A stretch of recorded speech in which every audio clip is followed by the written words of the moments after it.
Good morning.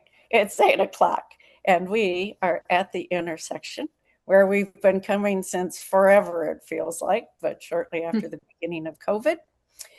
And as far as I know, we're going to keep doing this. I'd say until we don't need it anymore, but change does take time, but we also know it does happen because we have watched it happen. And so I'm just, really going to focus in on why we come together and the critical elements that are right in front of our faces. So we come together at the intersection, faith, community, and civic leaders to get smarter, work together more effectively and efficiently, and to bring out transformation, change in our city in particular, but with that ripple impact across the state and the country. That is very human. So that's why we're here, and that's why we're going to keep meeting. And it involves whatever the community concerns are.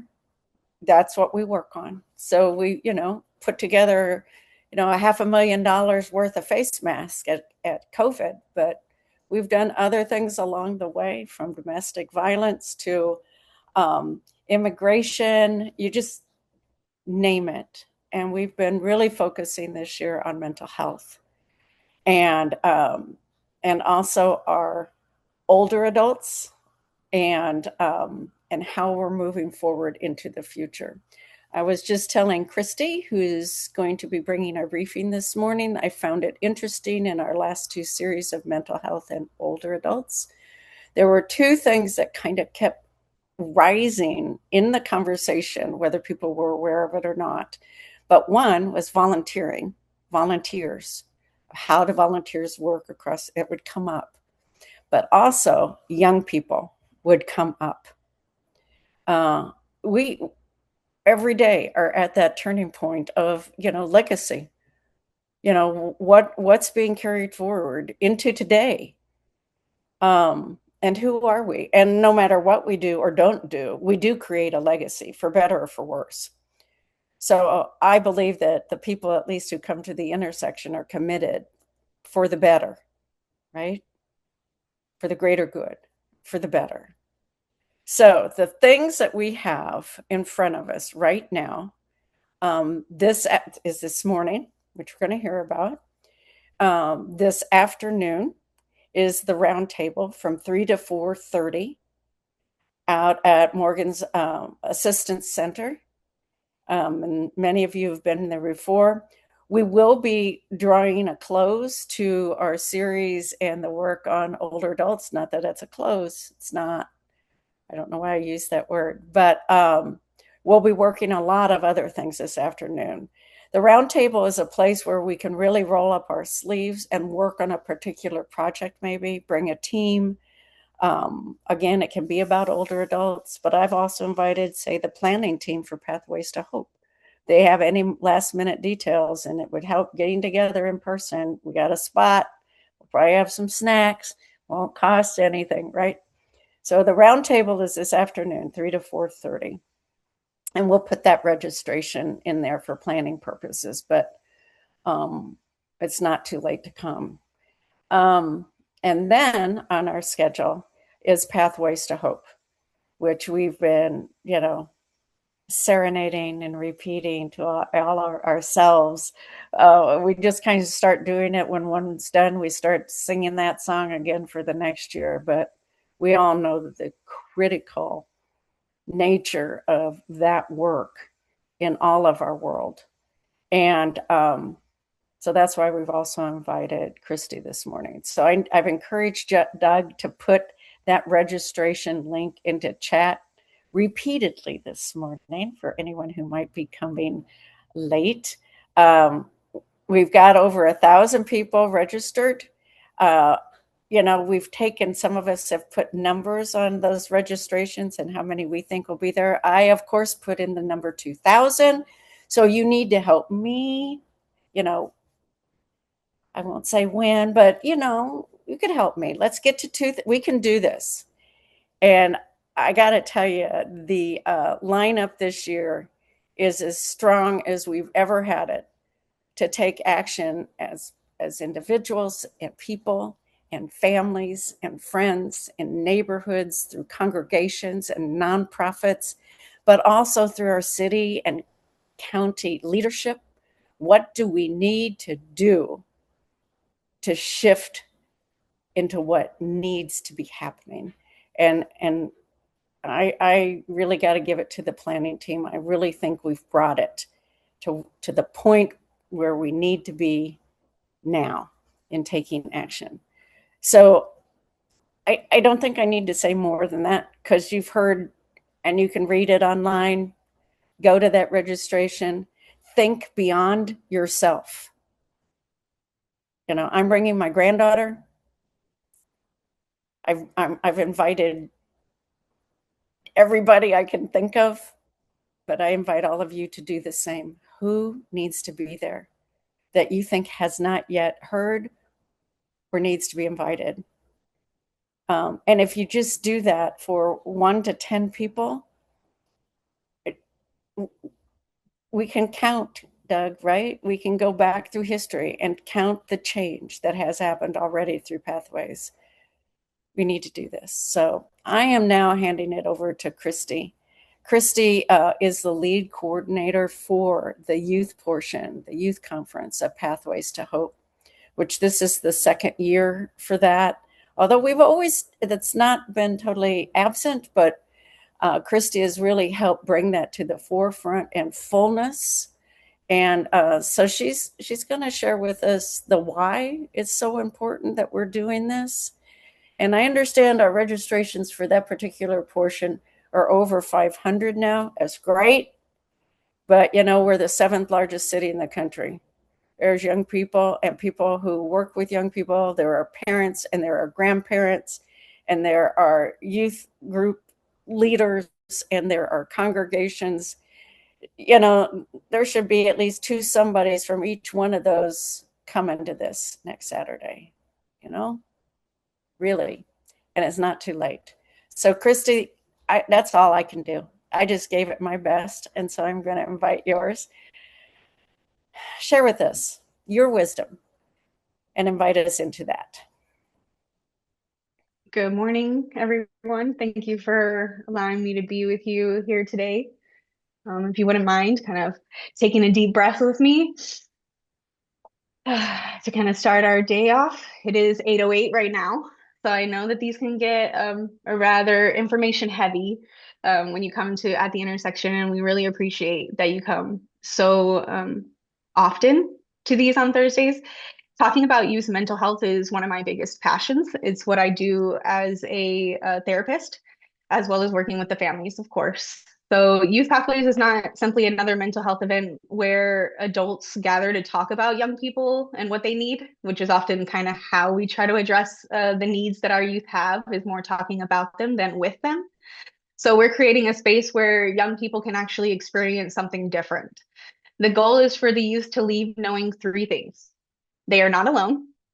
There are people and resources available to them and their families, and they have more power and possibility than they may realize right now.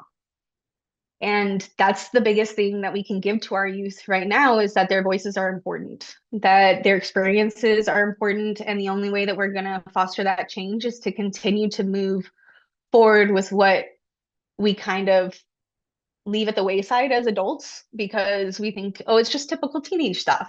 It's not anymore. It's gotten rather hard for children to avoid, whether there's drugs or bullying or what does their identity look like, and how does that associate with the people that they choose to be friends with and who they're around. And oftentimes those are the types of things that they're coming to counseling for, is help me just understand who I am. So hope is not just something we tell young people to have. Hope is something that we can create the conditions for. So a lot of the approaches should be kind of youth-centered rather than adult-centered, and trauma-informed rather than trauma-focused, so that the youth can start to get an idea on how they can bring about healing, not only in themselves, but they are often the catalyst for their family members to also seek out help or to learn something differently that they didn't get a chance to learn when they were younger. So allowing a space like Youth Pathways to Hope not only brings in the youth into the conversation, but their families that may never have given a thought to mental health, that may still have the stigma behind it, that culturally they were told not to talk about it, and they're realizing the importance through their children. So bringing a space like this for professionals, caregivers, especially intergenerational caregivers to get support and find resources is extremely important. And here in San Antonio, we allow that to happen through through Pathways to Hope. Youth Pathways to Hope, as Anna stated, is our second year, but it has always been a part of Pathways to Hope as a whole. So even though this is my second year helping to put on this large of the portion of the conference. I believe it's about year 5 since I've kind of helped with the youth and young adults portion. That's extremely important. I don't actually tend to fall in that category anymore, but I work with a lot of them. So I tend to see where we need to continue to grow as a community, what we are leaving behind, and what they're seeing in the community that scares them. A large part of that has to do with what they're seeing in justice, what they're seeing in injustice, how they're feeling about it, and yet they don't really know where to go and how to express that in a way that makes them feel confident enough to talk about it. So this kind of helps promote those skills. It at least plants a seed, and that seed definitely grows. As a clinician, it can be rather hard for some of us, and if you work with youth, to see that they are struggling and to plant that seed and to wait patiently as it grows. But that's the biggest thing that we can learn as adults is patience and the confidence to continue to ride out what's happening with our youth today. So the participation should never require that kind of disclosure, but we promote it while we're there. There are many interactive activities throughout the day. One track will be solely to support the skills that are needed in development when it comes to their play or their ability to learn new skills. And that's going to be our Mental Health Toolbox Arcade.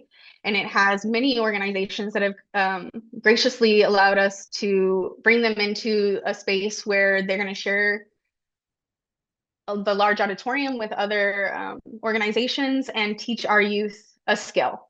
So if there's 8 organizations, they don't have to stay at one. They can mingle as they would like. If they don't feel as though they have the attention span or a topic that they would like to listen to isn't on the docket in a workshop. But we have many amazing topics that are available to our youth for this year. And one of the biggest ones that is near and dear to my heart is what's going on right now in schools. So Care on Campus is one of the ones, as well as By Youth for Youth. So if we kind of name the titles of the track, they are By Youth for Youth, Adult Daycare, In Combo Generational Conversations, Care on Campus 101, Diversity in Youth Mental Health, and then the Mental Health Toolbox Arcade. The one that we have listed that's geared more towards the adults and parents is the one that's going to be called Adult Daycare. And the first one is how to become a trusted adult. And the second one is how to address our own traumas so that we don't kind of force our youth to have to live them with us. I'm going to try to pull who's actually in our meeting today. Quite a few of you that I recognize. Thank you all for being here. If anyone that actually is leading a track would like to talk about their youth that are coming and how much passion they've had doing this, please do. I see a couple of the leaders. So we actually have the steering committee that's the larger steering committee, and then we have Youth Pathways Steering Committee. And so I am extremely grateful for how well they have done in putting in their workshops and allowing their youth to lead those workshops. So this year, the youth are primarily leading them. Last year, we did have them on the panel. This year, they're not only on the panel, but they're the ones that have decided how the panel's going to run and which direction they'd like to go with it. So I don't want to put anybody Well, on the spot. no, and y'all forgive me. I usually I have a daily routine, spirit, mind, and body, and you all give me the mind, and I'm usually working out in the background for the body. So forgive me if I'm sounding winded here. But I can go on and on about this. I'm grateful for the for what you and Ernest, Chrissy, what y'all have put on, what y'all are doing for the youth here. I'm gonna be in that adult, I'm do whatever I can to try and get to be a part of that adult daycare part for myself as well. But I'll take a moment to say how proud I am of our kids. They've to help push the word. They've been going to back to school events. They've been registering people for Pathways to Hope. They've been gathering information from community members about their presentation. And I'm not gonna, I don't see any of them on this. They're usually on these calls on Thursdays, but I don't see any here. That's why I'm speaking. Otherwise, I would just let them do it. So I'm not going to step on their toes by disclosing their presentation, but they're going in on that Saturday prepared to do, it's not just going to be an awareness. They've already been putting the work in to show up with an action plan in place where people can join in and support. So I'm excited about it. Thank you, Rich. And that was Rich Dancer with Phenomenon 210. So a lot of his youth are participating in that by youth for youth with We Bridge SA. So that is one that I am also looking forward to, just how much passion they put into it. That's so exciting about how this was created and how it's being led. It's just so great to hear, Kristie and Rich, and how you're leading this forward as well. There's one area, if you could say more about it, that I'm excited about, and it's you've got a name for it, but it's an interactive space. Tell us more about that. With the Mental Health Toolbox Arcade, that's Yeah, the interactive space. Yes. yeah. See, the arcade. What's what's amazing with that? Yes, and we called it an arcade so that it sounded fun. I wasn't one of the ones that came up with actually the names for our youth track. That was the lovely youth team with NAMI. And they decided that that was something that they'd like to do this year is have more of a place where people who need that feedback and support in textiles and learning skills right as they've attended the sessions, that it be available to them. So I think right now we have 8 organizations that have signed up for that. Some of them being Art Your Way. I know that SA Youth has also signed up. I don't remember all 8 of them. Hug Me Inc. is in charge of that. So thanks to Nick Holstein with Hug Me Inc. He's brought together all of the organizations that will be participating in that. And some of them are going to be teaching like dance skills. Something that, how do you journal? What does journaling look like? Can I make a squishy at home from things that I have? Rather than if I don't have the financial means to buy them, because that is something that children very much enjoy and they can get pricey now.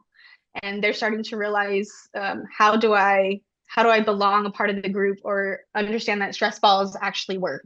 So I do have my own even on my desk just in case. And I use that when I'm talking to my youth as like, adults need these too.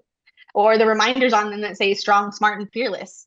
So it's knowing that these may be skills that we are teaching ourselves now as adults that would have been amazing for us to have as we were youth. But now we know what the importance is, and we have the responsibility of teaching our youth that, right? We're creating the space that lets them know you belong here, right? Not here is everything that is wrong with you, right? Because that's oftentimes the way they interpret it. Like, great, you're telling me something that I can't change. This is the life that I know. This is the existence that I grew up in. And they may know something different, but they don't know how to get there. And sometimes they don't know anything different. And as I stated before, they're the ones that are teaching their parents on how to live a calmer, more cohesive life together. The morning sessions that we are going to have for helping you wake up, there's a little different than they were last year. So I'm actually extremely proud of those. We're having one that's Get Ready With Me. So if you haven't been on social media, they're very common videos of get ready with me while I get ready for coming to at the intersection. And let me tell you about it. This one's going to be get ready with me and teach them skills. If they'd like to learn how to put on makeup, or they'd like to learn how to be confident when they speak. And that's going to be led by Monster Moms with Tia Gibson. Spiritual Salutations is a unique one that we have this year that we're trying to bring as many youth representatives as we can from all faiths across San Antonio to do what they'd like to do in that session, whether it's a prayer, a poem, a song, allowing people to hear in their language what their prayer is that they tell themselves every day, what they would like the community to know, what they're passionate about or what they believe in. And it's kind of their wish and prayer for their lives or for the community that shows up to Youth Pathways to Hope. And then Combos and Coffee, where they're going to be kind of promoted to mingle and to get to know each other a little bit more, network, even though they may still be young. It's an ability and a skill that they can grow. 12 to 22 is kind of the age that we have stated for Youth Pathways. Many come that are of all ages. And my daughter will be with me on both days. So that way she's already learning those skills as well. I'm very excited for our plenary. If you have not had a chance to meet the wonderful Jordan Galvan, she is who is doing the keynote speech for us, and she is with the American Indians. Texas, I'm Antonia yesterday, and I already forgot. It took like 10 years to learn it, but that's all I remember is the A and the I. Indians of Texas and the Spanish colonial missions. Oh, I'm gonna have to pick that up before next week. She's amazing, and one of our youth leaders that is just a light to be around. So I hope that you're all there to listen to the speech that she gives on Saturday, as well as one of our youth MCs, which he's at school today. I wish that he was able to make it. That was a participant last year on one of our panels. Dev Alluri will also be giving his insight into what this has been like for him coming to Youth Pathways and getting to experience this and to have his voice be heard. So I'm really excited to give that spotlight to those youth and leaders, and as they've come to the community to grow and learn and to bring us into who they are as individuals, as they're all kind of learning their footing on how to get into a professional field and how to let their voice be amplified by the people that are around them. I think that's the most important thing that we tell our young leaders. If you have the young leaders that are coming to these and they're a little bit nervous, just let them know we all start that way. We still are nervous even when we come into things like this, and we've been talking about them for a very long time. But we have a lot of good people behind us, a lot of mentors that show us the way. And that's kind of what space we are now responsible for doing. And grab somebody and bring them up with you. Kendra, do you have a comment or a question? Yes, good morning. It's nice to see you, Kristie. And I'm excited for what you have to present. And I just had a clarifying question about a comment that you made. You said that you are particularly concerned, or a passion of yours, and this was what youth are dealing with in schools currently. Is that just like a general statement, or were you talking about a specific issue? A little bit of both. It's a general statement, and I have quite a few issues that I would personally like to address, right, with leadership in San Antonio on where we're heading in schools. But the one I was talking about was the Care on Campus 101. Zero tolerance policy is what we're calling that one, which is they've named it the school to prison pipeline, because the reality is that we have it. And children, especially now where we're at with vapes, it's more likely that they're going to be suspended or hurt rather than helped when they're caught using a substance and having substance use. So it's something that's near and dear to me that I'm hoping that they're going to talk about at Pathways with that particular workshop. So like a restorative justice program implemented in schools more uniformly is what you're wanting, right? If we could have that, right? If we had people that understood mental health at the level that we need for, right? It's not that they're just depending on the vape. It's that there is other factors that go into that, not only marketing or how easy it is for them to get their hands on it, but what are they using it for?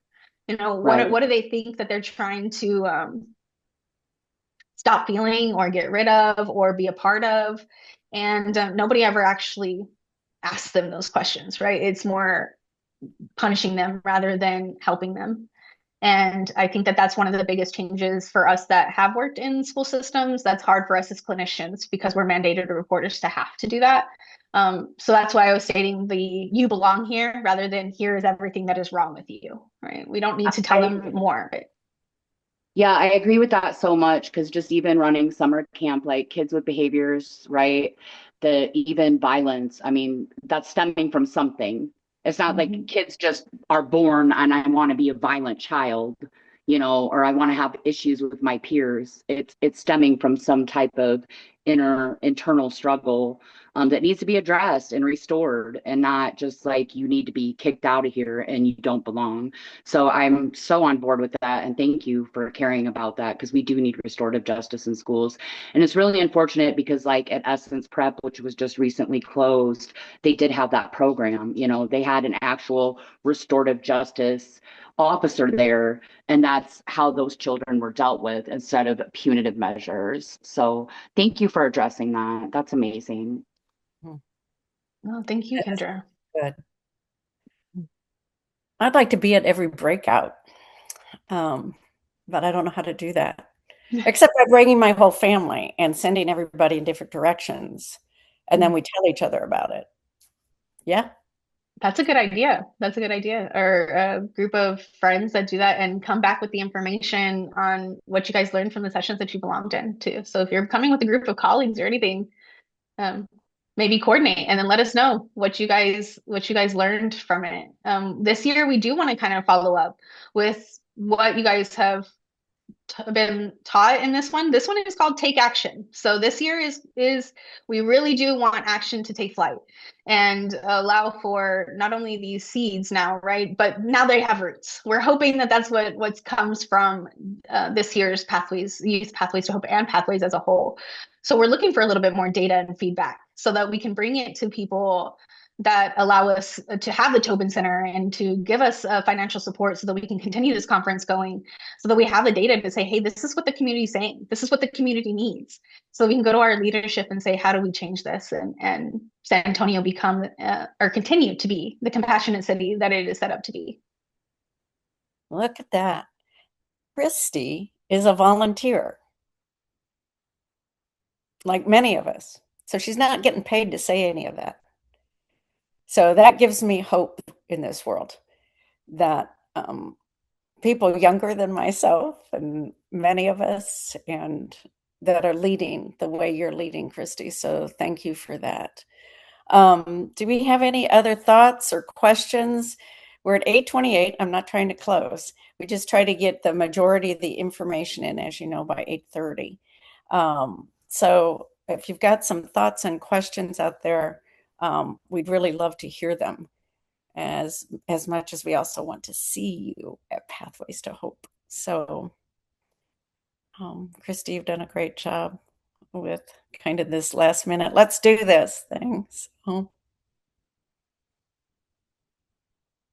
well, I think you've covered it. I think that Doug has also put the registration in several times. I saw it pop up on my screen. We're getting serious about this. We need to get everybody there. And it's not about, really, it's not about the numbers. I love the fact that, Kristie, you just used the word seeds. That's what it's like. Because we know that the more people who do show up, it's that many more seeds that are being planted, seeds of compassion and care, but seeds of communication and information going out into the world, seeds of connection, right? Resourcing. I mean, that's how sacred came into being. It was a seed. And, like, how do we get that information out into the world? And we've been doing it. We've done a lot, and we've got a ways to go yet. Doug, would you like to add anything at the end here? No,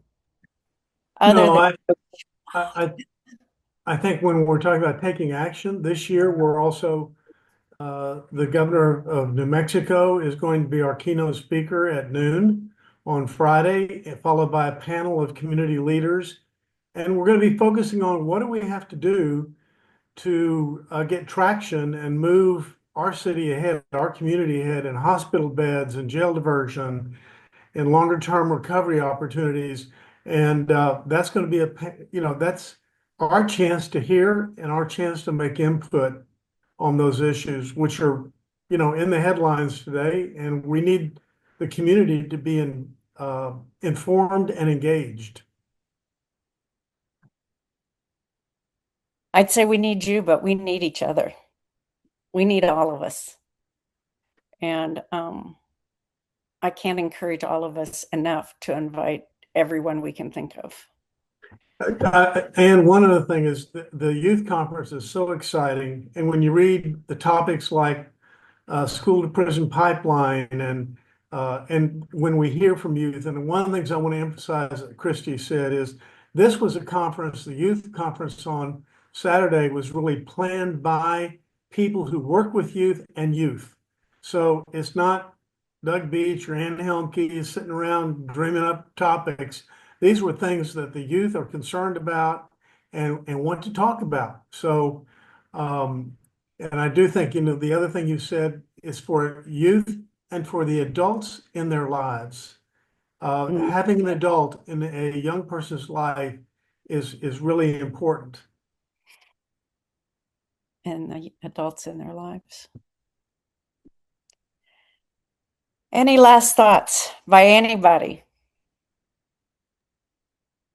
I just wanted to put a reminder that we are the village, guys. So remember that when you're dealing with youth and with each other, we may not be each other's family or even chosen family, but we are human family, and we are the ones that are the village to help support each other, whether it's young or older. Kristie, I want to share one of my favorite quotes, and it is an African proverb that says, "The child that is not accepted by the village will burn it down to feel its warmth."